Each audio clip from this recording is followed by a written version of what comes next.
Jesus.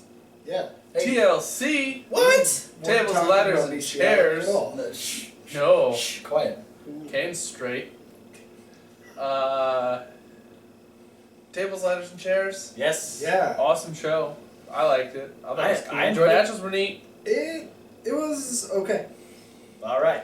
All right. Now that you have our overall feelings, we had our pre-show match. Oh, We yeah, had Sasha versus Becky. Very straight to the point. Sasha versus Becky, still very good. Really putting over the fact that Becky's kind of by herself because she's having her issues with Charlotte because the numbers game eventually got the better. I mean, you know, she was completely outnumbered. Even if Charlotte was out there, she would have been screwed. But yeah, she was trying to get the disarmer on. Tamina ended up distracting the referee. Naomi got in, kicked Becky Lynch off of the disarmer. Sasha Banks hit the bank statement and made Becky tap out. Good match. I don't know. My note on this one is Michael Cole, learn what the fucking bank statement is. Really? Yeah. I just hated the fact that all of the commentators went with it. Like that was a thing. Yeah, well. That's what they're encouraging. Okay. But moving on to the main card, we open up with the triple threat tag team ladder match for the WWE World Tag Team titles. Holy shit. Yeah, I mean, if you watched this match and then decided to not watch the rest TLC, You were okay. yeah, it was. I mean, the rest of the... Next year, I just propose we call it L. Yeah. And we just have a rematch of this match for an hour. Are you trying to kill the New Day, Lucha Dragons, and Usos? Because I think an hour of this would probably kill them. Let's. Not if they pace them. But if we do that, then there's still more pay-per-view. So let's give the rest of the time to the pre-show match. Put that on the main. But that is the main event? Yeah, in a ladder match. Oh god. Sasha and Becky. and Sasha in a ladder match. Alright. Yeah. Alright, For let's... the World Heavyweight Championship. Yeah. Sure. Alright, let's talk about this match. All three teams brought it. We had Xavier Woods was at commentary. He even brought it with the commentary. I said this to you earlier. He added a level to this match that this match didn't need. Why? But it was so good. He was... Everything Woods said was gold in this. Yeah. Like, it was so perfectly timed, and the fact that he had Michael Cole and JBL and Jerry Lawler just to play off of was I just even loved better. that every time Cole fucked up, he would correct him. Yeah. And then he kept getting which Lucha Dragon was which wrong, and he just went off on I it. didn't hear him get the Lucha Dragons wrong. Yeah, Cole... towards the end, when Kalisto was climbing up the ladder, I think the last time. Yeah. And Cole said it was Sin Cara, and Woods actually stood up and goes, "No, that's Sin Cara. He's passed out on the floor right in front of us." Yeah, well, because he'd done it the other way once before the match, and Woods just corrected him. And then he did it again, and Woods just went off. Oh man, each team had highlight moments in this match. It was just phenomenal. We had Sin Cara with the swanton over the top rope onto the ladder, which both Usos were under. We had Big E bench pressing with one arm the ladder with both Lucha Dragons on it. Yeah, I really liked that because first Kalisto was just on it, and Big E starts lifting it, and then Sin Cara jumps on to put more weight, and it goes down, and Big E's like, "Fuck this." No, I can still do this. God, the Usos. I can't remember which one it was, but they did the boot through the ladder, the run from across the ring boot. Yeah. The Superfly splash onto Big E towards the end. Just everyone fucking balls to the wall in this match. Specifically, one Kalisto. Yeah. Holy shit. Selena Del Sol over the top of the ladder. Yeah. Through another ladder. Yeah, with the belt dangling perfectly between his legs. Yeah. No, I gotta say, just the fact that he didn't... The part that astonished me is that he didn't under or over rotate the move at all. Yeah. It was so perfectly placed. So much extra space to fall. It would have been so easy to like overshoot and land underneath Yeah. Jimmy Uso or Yeah. Jay, which I think was Jimmy. It was Jimmy, yeah. Or not overshoot and like panic or No, it was just like that's something. fall out of the ring even. Yeah. That's something that you would expect to go wrong, and the fact that it happened so flawlessly was it just added another level of amazement to what we saw. The crowd is losing their fucking mind. It is just absolute craziness. Kalisto at this point gets up Yeah. and decides, I'm gonna go get those belts. That didn't hurt my crotch region. And he's almost there. He's the only one in the ring, and then Xavier Woods throws the trombone at his back. No. Okay, the trombone wanted to interfere, and Woods was trying to hold it back. And Is that your It story? slipped out of his hand. Yeah, it got away from him, and it just attacked Kalisto. That trombone with a mind of its own ended up screwing over That Kalisto, trombone though. allowing Kofi Kingston to flip Kalisto off the ladder, go to the top, and the New Day retains the tag team titles. Yeah, Kofi's first victory in a ladder Yeah, match. it's about damn time, Kofi. He's the veteran ladder match haver. He's only been in WWE for 8 years. Then we had Rusev versus Ryback. Yes. Rusev with Lana. Lana, the highlight of the match. Her outfit and her slapping right back in the back and overselling like crazy. That was my favorite part. Yeah. Typical these guys. I still liked it though. I liked what they did. It wasn't bad. You know, with Ryback. Kudos to Ryback for trying more off the ropes stuff. Yeah, good for you, I Ryback. got a crossbody this time. I was a little bit scared. Yeah, no, I was expecting the drop kick, and then he didn't drop kick. He went a different way. I was like, what is he doing? Yeah, Lana slapping Ryback on the back to distract him. He ends up eating Rusev's foot at that point, and then Then Rusev throws him back in the ring, goes for the accolade, and Ryback's blocking it. So Rusev decides to start giving him the Heimlich maneuver on the ground. And then Ryback's like, no, I'm gonna put you in shell shock. And then Rusev's like, no, you're not. I'm gonna kick you in the head and then make you pass out. Yeah. Yeah, I do appreciate that they brought the pass out back. Kind of. Because Braun's been passing people out with his submission. I don't like that they're doing it with two people. let's do Braun versus Rusev. Yeah. But Winner is the only person that can make people pass out from now on. They're both face to face in the ring, and they just have a line of wrestlers that come in, and whoever can pass out the most guys in an allotted time, give them 10 minutes. However many guys they can make pass out in 10 minutes, they win. For some reason, I feel like not a lot of wrestlers would show up to that. That's why you Like, get idiot. Can we not? That's why you get local talent, bro. All right, moving on. We had the U.S. title match, the chairs match, Swagger versus Del Rio. They whooped the shit out of each other. Yeah. I'm gonna say the match definitely exceeded my expectations. Yeah, it did. The chairs match has always been kind of the match out of the TLC pay-per-view. Yeah, and we were kind of expecting that going into it. We're just like, okay, yeah, Swagger and Del Rio. Especially because it had so much of an anticlimactic storyline. Yeah, I mean, it started good, and then the tournament kind of screwed it up, and then they tried to bring it back like just before the pay-per-view. So it was like, okay, we kind of have a story here, but not really.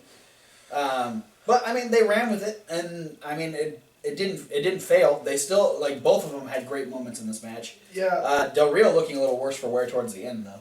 Yeah, for me, it was like, okay, I liked watching them beat the hell out of each other. But in a pay-per-view like this, that's just full of that, when every other match is a stipulation, you have to look at matches like this one and be like, without the weapons, does it hold up? And I don't think this one would have. No, that's why the stipulation was added. I Right, think, but though. with all the other stipulations, it kind of just blends in as like, okay, that was another match that happened. Like I said, like what you said. Like I was expecting it just to kind of be, oh, it was there. But for me, it had some standout moments in it. It had its moments. I'm not like trying to shit all over the match and say that it was terrible. But what I'm saying is the fundamental flaw with a pay-per-view like this, where everything is hardcore, is that when a match is just hardcore, it gets lost in the shuffle, in my opinion. It's like, okay, having a lack of any actual wrestling substance to the match. Yeah. Because they didn't do very many moves at all. Other than I know Swagger hit a couple clotheslines, Del Rio hit the backstabber. Swagger put in the ankle lock once. But even that had the chair attached to it. I did like the end though with Del Rio getting the cross arm breaker over the rope. Yeah. And then setting Swagger up and doing the double stomp onto the pile of chairs. Yeah, that's actually one of my issues with the match. Is because Del Rio had the cross arm breaker over the rope and Swagger was standing on the ring. But for some reason when Del Rio let go, then Swagger decided to climb up onto the second rope and just stand there. I thought he was standing on the second rope while he was in it, trying to alleviate the pressure. No. He didn't get on the second rope until after the... We might watch the match back and then put a note in it, in this video. We won't do that. Probably not. Yeah. Del Rio retaining the title. Having some issues with his knee. Hopefully that's not a thing that continues. Then we have the 8-man elimination tables match. Wyatt family versus Team ECW. Lots of chaos here. And a pretty strong victory for the Wyatt family. Yeah. Even though Rowan being the first eliminated by 3D. They call Braun the black sheep. I'm kind of starting to think Rowan is. Maybe in the Wyatt family, black sheep is a good thing. And Yeah. that's why they give the white sheep mask to Rowan. Maybe, because Rowan's the white sheep of the Wyatt family. That's the new thing you say, like, look at that white sheep over there. He's too normal. He's the redheaded stepchild. He's the red bearded stepchild. Because he's the only one eliminated in this match. And then at Survivor Series, yeah, Taker and Kane take him out. Yep.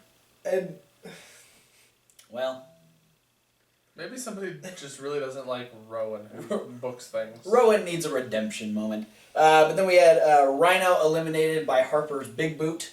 It wasn't the most effective way to put somebody through a table. But it worked. But it was creative. Points for creativity. Devon was eliminated by a Bray Wyatt Uranagi through a table. That was a good moment. Dreamer eliminated by Air Harper.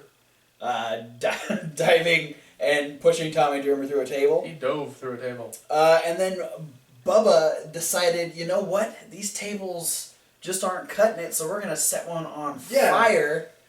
They're going to be burning it. Instead, he was chokeslammed through the table by Braun Strowman for the Wyatt family to pick up. Yeah, because I remember thinking, I could see Bubba, having a big comeback and getting through Harper and Bray. Because I remember that Braun was buried on the outside, and I thought they were setting this up for Braun to be under all that, and then Bubba to fight back and look like he's gonna win, then Braun to dig himself out. How crazy would have been Braun just stands up. Yeah, and just that's what I was hoping was gonna happen. Was just the monster emerge from the pile of it's tables. No matter whether Bubba had a comeback or not, that I just wanted to see Strowman explode through the tables. And then I was like, the other option would have been to have Bubba be making a big comeback, but the way they buried Strowman up against the ring, he could have crawled and came up the other side and surprised him. Oh, that would have been good. Yeah.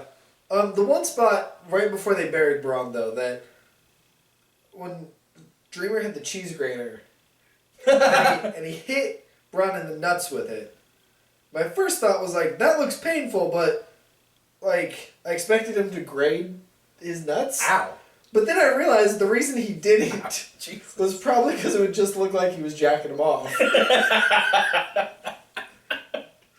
Well, yeah, Tommy's hardcore. He's hardcore. Tommy went, No. Oh. Way to Um, make that weird. yeah. Not like it wasn't already though. That's true. No, it was It's a fun. good win for the Wyatt family. Good. They finally get to win like a substantial pay-per-view match Yeah. as a team. And look, well, other than Rowan, everyone looking very dominant. Yeah. That was the other one too. Is the table that broke before it was supposed to? Oh yeah. Like Devon Yeah, was there were- laying on it. There and were a then couple weird. It broke when he rolled off of it. Yeah. There were a couple weird weapon spots that didn't quite work out. Yeah. I think there were just too many moving parts in this match. Yeah. But Having 8 guys does make it a lot more hectic, Definitely. and it cuts a lot of But space.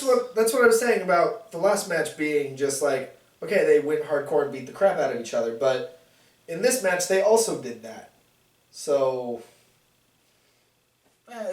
It's more so how invested in the particular people in the match are you? So yeah, but I think with the lack of build towards Swagger versus Del Rio, I think it's a combination because I agree. But I think if you had been more invested in the story, you would have cared more about the match, despite it just being another hardcore match. yeah, Well, let's go to one that wasn't a hardcore match. We thought it was going to be because on SmackDown they said it was going to be. The Intercontinental title, Kevin Owens defending against Dean Ambrose. Yeah, we were told on SmackDown they were going to get toys, and they didn't. well maybe they forgot. Like Owens and Ambrose forgot. Alright. They were supposed to bring their own weapons. They Uh, weren't allowed to use any of the Yeah. ones that were at the arena, because those were specifically for the TLC match in the Yeah, event. and then they got there and they were told, and Owens was like, "Oh, can I use the title?" And they're like, "No, that's not a weapon." Yeah. It's not titles, ladders, and chairs. Alright? It's tables, and you can't use ours. I want 1 year for a ladder match to happen on the stage. So the ladder's like 40 feet in the air, and they have to climb up them really fucking tall ladders to get to the thing. You're just I'm just saying. you're into people in very I'm not saying like somebody has to take a bump from up there, but like they always have these like 20-foot ladders on the stage, and nobody ever uses them. that would be when Shane McMahon comes back. I was just gonna say that's because Jeff Hardy's not around anymore. When That's Jeff Hardy true. and Shane McMahon come back. Yeah, when And they have a match against each And other. when they have a ladder match. There we go. or just any match I'd against each other. Fuck yeah, I'd That'd watch be- Jeff Hardy versus Shane. They had to put a destructive match together. I bet. This match wasn't that destructive though. There was a lot of good wrestling. This was Yeah. a great match. Like I expected it to be way more brawling oriented than it was. considering the way they'd been going at each other continuously. Dean's been really getting into the wrestling thing Yeah. though. He's Very strong. Yeah, he's getting a bit more technical with it, which is always appreciated here on the rundown. They had some really good exchanges. Yeah, just the chemistry really showed in this match specifically. Yeah. And I'm glad that they got to be, later in the show after a lot of the destruction, they just got to put on a great wrestling match. It's a good drink of water to cleanse the palate. That's a good way to put it. What was that? It's the playlist. Oh, It was rattling. quiet playlist. Jesus. No, I mean each guy getting their shit in throughout this entire match, and then the end was just so chaotic. Like you didn't know who was going to get what and who was gonna pull out what move. It was just so back and forth at the end, and I didn't expect it to be as so back and forth as it was, but Owens couldn't hit the pop-up powerbomb to save his fucking life. Yeah. First one. Well, my favorite is like during the first, because they did 2 things that like to the finish. And the first time he goes for the pop-up powerbomb, and Ambrose lands on the other side, and then he crosses himself real quick. Yeah, he goes for dirty deeds, and then gets reversed out of that. But yeah, Owens goes for the second pop-up powerbomb, where instead of powerbombing, he gets caught in a Rana, Yeah, and that's how Ambrose picks up the win. yeah. He Ranas himself to victory. So Dean Ambrose is the fucking Intercontinental Champion, Yeah, which sure is as hell awesome. caught me off guard with. I don't know, like, I didn't expect it to end that way. You were the one going for Owens. So. I was, but beyond that, just winning with a Raw. Yeah. Kudos. It's the kudos thing that we mention every now and again. Winning a match with a move that's not your finishing move. Yeah. Like, the fact that neither guy hit their finisher in this match, and just a No, move. Ambrose hit Dirty Deeds during the match. Did he? Yes. Because that's when Owens got his 2 fingers on the rope. Oh, that's right. Yeah. They're right there. Arm flail 2. Got it. Yeah. Panic mode over. Yeah. Yeah, that was definitely... That's a 2. It's definitely a great, like, semi-heel tactic. Yeah. Yeah, it's just... Look how close I am. No, congratulations, Dean Ambrose, for being the new Intercontinental Champion. And then we have the Divas title. Thanks for that. You're With welcome. Divas title match. Charlotte had Ric Flair in her corner. She's defending the title against Paige. This match was okay. Extremely confusing because Paige was heel. And Paige then was so heel. Here's what bothers me. Paige brought Charlotte's dead brother into the picture. Yeah. And now a month later... Charlotte's heel. Yeah. Because she's acting like her father. And she so acted like her father in this match. Including adopting the Flair flop. Oh, why? Yeah. We didn't need that. Look, we don't want Charlotte to be Flair 2.0. No, we want Charlotte to be Charlotte. Right, she can do some, like, things to honor the Flair legacy. I'm okay. Hence the figure 8. I'm okay. Yeah, I'm okay with the figure 4 turning, and she still made that her own. Yeah. But I'm okay with the strut and the woo. Yeah, and I'm okay with her doing, like, some Flair-ish heel cheating tactics once in a while. When she's supposed to be heel. Was she supposed to be heel in this? Possibly. Yeah. Hard to know how this one was supposed to be. No, it was very confusing. I mean, they still put on a solid match. Yeah. But yeah, and the thing too is that the crowd really picked up on it and started cheering for Paige and booing Charlotte. And I think it's a half and half reaction because I know there's half of the people who are booing because, oh, she's cheating, boo. Yeah. And the other half of the people who are booing are like, this is the exact opposite of what we want Charlotte to do. There's a reason why she was great and got called up to the main roster, not because she was copying her dad. Yeah. Because she was doing her own fucking awesome, cool stuff. Yeah. But yeah, so she ends up getting hit with the Rampage, but of course Paige is a little close to the ropes. I was expecting just Charlotte to lift her leg, but instead Rick actually moves her into position, which causes Paige to get pissed off. And actually, Rick was messing with one of the turnbuckles earlier in the match, and while Paige is yelling at Ric Flair and talking to the referee, Charlotte makes her way over. She ends up taking the turnbuckle off, and she ends up grabbing Paige as she comes back, slamming her face into the turnbuckle, and picking up the win and retaining the Divas title. Yeah. Ric Flair must not have a lot to do these days. He's been showing up at a lot of events. He's just trying to make money. Make money. Alright, so we're at our main event. We are at the TLC match between Sheamus and Roman Reigns. I think we were all just kind of expecting... The titles, Legos, and cockroach match. Sure. That's gross and dangerous and a whole lot of nope. That's a nope match. No, that was the Dean Ambrose match. Nope. No, I think we were all really expecting this to just be kind of a, hey, they put each other through tables and they hit each other with ladders and stuff. They fucking brought it. They did.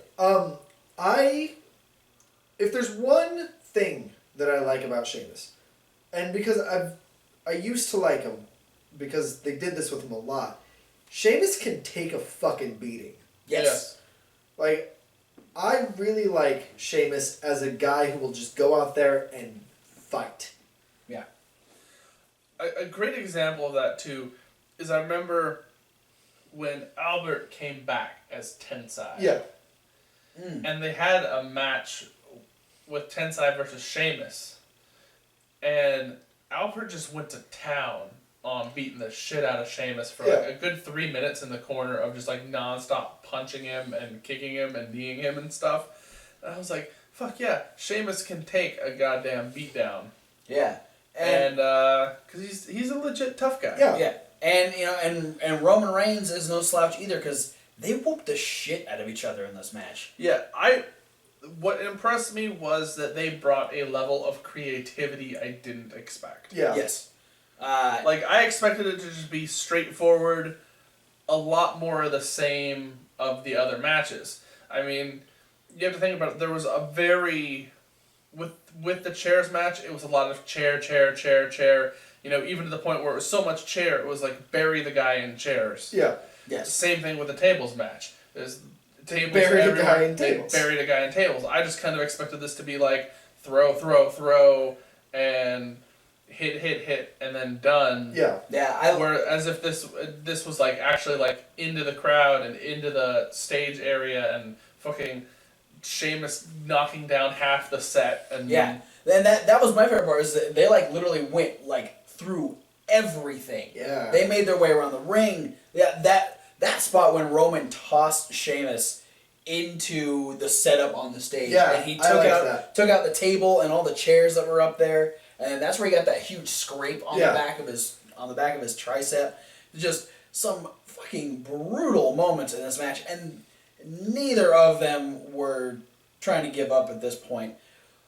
But the way that I appreciated the way this ended, because this is what Sheamus should have taken advantage of, with the fact that there is no disqualification. We do get Rusev and we get Alberto Del Rio making their way down. They end up trying to stop Roman Reigns from getting... Yeah. Before they came down, I was getting really freaking annoyed with this match, because every time it looked like Roman was about to win, I was like, okay, where's the fucking League of Nations? Where are they? Because if they didn't come out, it would have been a waste. Yeah. There would have been no reason to put this team together. Yeah, and that was like, further on, I was kind of worried too. I was like, if they just have it end just straight up, yeah, it definitely doesn't make any sense to have backup if you're not going to use the backup, because the New Day used the backup. Yeah. So why shouldn't the guy who is the champion use his backup?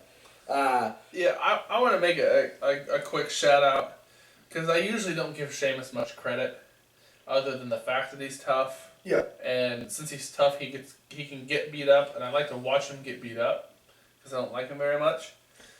But kudos to Sheamus for accepting going through a ladder with that Samoan drop to hell. Yeah.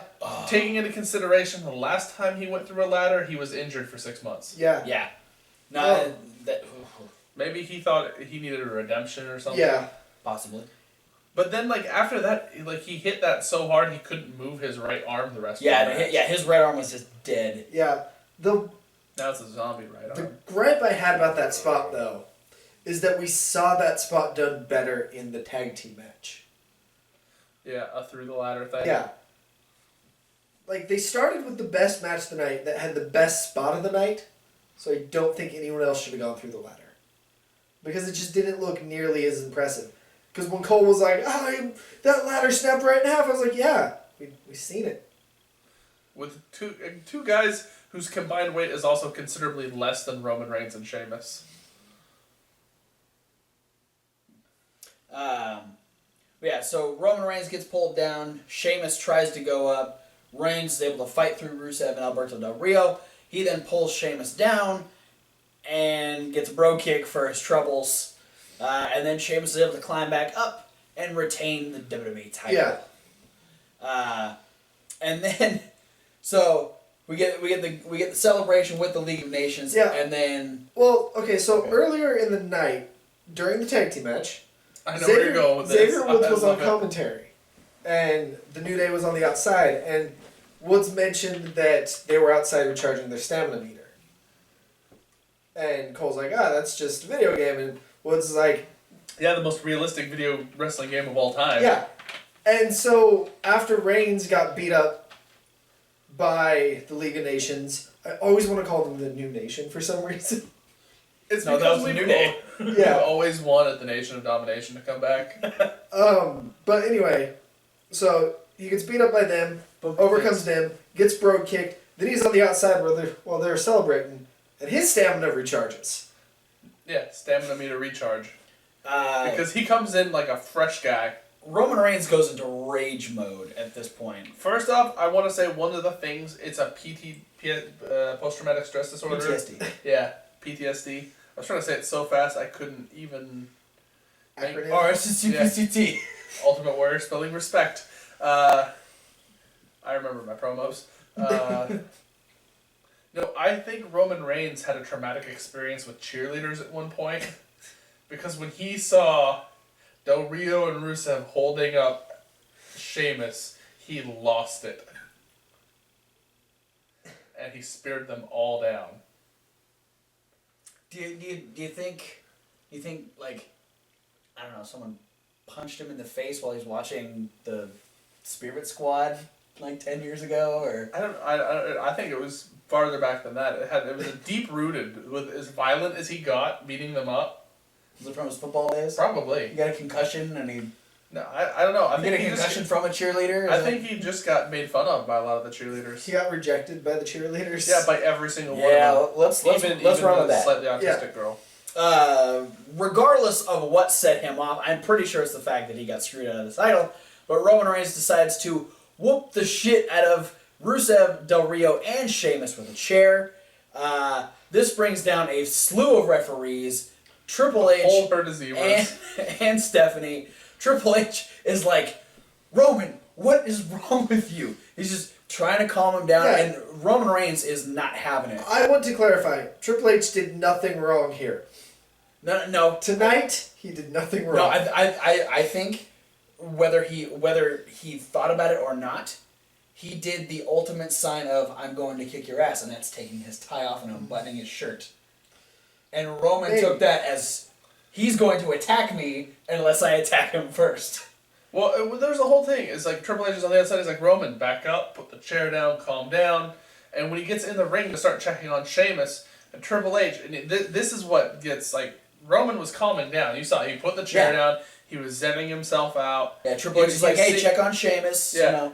and Triple H goes to Roman, go stand in the corner, and that set Roman Reigns off too, because he's a huge fan of Dirty Dancing, and he's like, nobody puts Roman in the corner, and he socks Triple H And in the then face. he goes off on Triple H. And then he hits Triple H with a chair, and Triple H gives a fucking Shawn Michaels versus Hulk Hogan at SummerSlam sell to that first chair shot. That was so good. That was absolutely incredible. It was so, he jumped up in the air. He was having a grand old time with that one. And then after like the third time he hits Triple H with a chair, and Triple H falls down on the ground, Triple H rolls over and goes, again! Yeah. Really loud. And then Roman Reigns hits him one time while he's on the ground. And so that sends Triple H to the outside. Roman Reigns starts tearing up the announce tables. Sets up for a real awkward powerbomb that doesn't break the table. Just But kudos to Roman Reigns decides, okay, table's still there. I'm going to do an elbow drop off of this ladder, or off of this table. And There's a ladder disguised as a commentary Yes. table. And then destroys that table, and he feels like he's justified at this point. Stephanie's telling him to back off. Referees are telling him to back off. He uses a line while he's doing this. Is after he elbow drops Triple H through the table, he gets back up on the everyday commentator's table, not the special Spanish one. Mm-hmm. And he's celebrating, and he says, "Well, they're gonna fire me tomorrow, so I don't care." Yeah, and it was like I said, he was in rage mode. Yeah. He did not care at this point, and it was very obvious. He makes his way about halfway up the walkway. Referees are lifting Triple H up. They're walking him around the ring, and Roman decides, meh, runs all the way down the rest of the ramp, back around the ring, and gives the spear of all spears to Triple H. If there's ever been a spear with a running start, that was it. Yeah. Roman Reigns with, You could say he delivered it with extra spear it. Don't say that too loud. He might go into rage mode again. Oh, damn. I didn't even see what I did there. Yeah, well, we all know Roman watches the show. Yeah. So. I just imagine Roman Reigns just running in and goes, ah! It just dives in through the Spears window. through the window. Over me and you and just... Only hits me somehow. Yeah. He's that good. Yeah. He didn't hit any of the referees, he only hit Triple H. That's true. He's got good aim. Yeah, I think this was a good moment for Reigns. The crowd was behind him, too. Yeah, which is a complete 180, because at the start of this match, they had a fucking John Cena chant. Yeah, I'm... Oh, we want Cena chant. Yeah, that's... They had 3 chants throughout this that really pissed me off, because they were just... But, by the end of it, Reigns won that crowd over, which was awesome for him. Yeah. It's weird. It's weird seeing a thing that, we don't see a mass amount of violent outbursts during WWE shows anymore. Yeah. But I realized these violent outbursts seem to really get people over. Yeah. And I don't know if it's because it's just out of the norm or if the crowd has just become, bloodthirsty. Yeah. No, But I I remember the night after Raw, or the night after WrestleMania, when Lesnar went nuts and started attacking people and attacking Michael Cole and he wasn't. And the crowd lost their mind. He wasn't justified in attacking any of the people he attacked, but the crowd ate it up, and that became. Yeah. Yeah, I think with the lack of, back in the Attitude Era, it was just so constant. There was always people running. Every other Raw ended with Kane chokeslamming someone, and he wasn't even in the match. Yeah, or it ended up with Stone Cold driving some sort of contraption down to the ring and beating the fuck out of everyone and giving stunners to cops and security guards and everything. Chaos was the norm in the Attitude Era. So with the fact that everything is just kind of cut and dry for the most part, when something like this happens, this one specifically did wonders for Roman Reigns. This was really good blow off to someone who's just frustrated. I think it was a sign, and we'll get to it when we talk about Raw. This was a sign that WWE might finally understand what to do with Reigns. This makes a lot of sense from I tried to do it the John Cena way. I tried to be the good guy and always keep my chin up and go back in and fight. I'm fucking done. I'm doing this the Roman Reigns way, and I'm taking no prisoners. Great way to end the pay-per-view. Final thoughts on the pay-per-view? I liked it. The matches I thought were gonna drag the pay-per-view down didn't do it nearly as much as I thought they were gonna.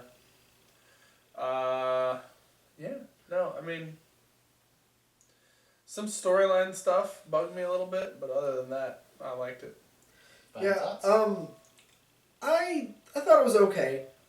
There were matches I really liked, matches I didn't care about, and there were things I would have done. I would have booked differently, just ordered differently, would have saved some stuff for Raw maybe, and just to make things make more sense in a realistic terms. Because some things kind of took me out of the moment, because I was like, okay, well, that doesn't make sense to happen right now. But it was a pretty good pay-per-view. It was better than Survivor Series. Yeah. I will say the one thing you mentioned is the order of booking. Yeah. I will say I know WWE likes to put a fast-paced match at the beginning of the show to set the pace, but I definitely think maybe they did make the mistake of putting the tag team ladder match on first. They could have put Owens Ambrose first. Because that was such a show-stealing match. Yeah. To have that go on, it was extremely hard for any of the other matches to follow up. Yeah. Not to drag this out too much into how I would book it, but I would have put the chairs match on first. Then I would have put a buffer match that's not a hardcore match. And then I would have went with the other hardcore matches. And that would have alleviated my feeling of they beat the crap out of each other, but look what we got in the ladder match. Look what we got in the next match. That's fair. Yeah, no, I think following Survivor Series, I was very unimpressed with how they had gone into this pay-per-view, and I was really worried that with so much build to Survivor Series and it fell flat with the lack of build that they had going to this. I thought it was just going to be a complete shit pile, but I was thoroughly entertained. Could they have changed things around? Yeah, but overall it didn't really bother me. Maybe if I was part of the live crowd, maybe it would have changed my perspective. But watching it, I appreciated the way they did it, and outcomes were awesome. I think it all works, and I'm excited to see where it goes. And where it goes is to Raw? Yes, Raw will be next up in the playlist, so be sure to like, favorite, subscribe, and click all those links down in the description so you can get updated when videos are up. Check out our pictures we've been posting, all kinds of stuff. Thanks to you, those of you that have been liking and sharing and subscribing and all that stuff. We appreciate it. Post down in the comments what you think about TLC. What was your favorite match? What was your least favorite match? Comment us, please. Something. Are you a Roman Reigns fan now? Comment something. Are you a bigger Roman Reigns fan? Email us something. Give us something, man. Give us money. If you want, go for it. But as for now, thanks for watching, and Email we'll see me. I'll give you you my address. You can at send whatever me video you decide to watch traveler's check. next.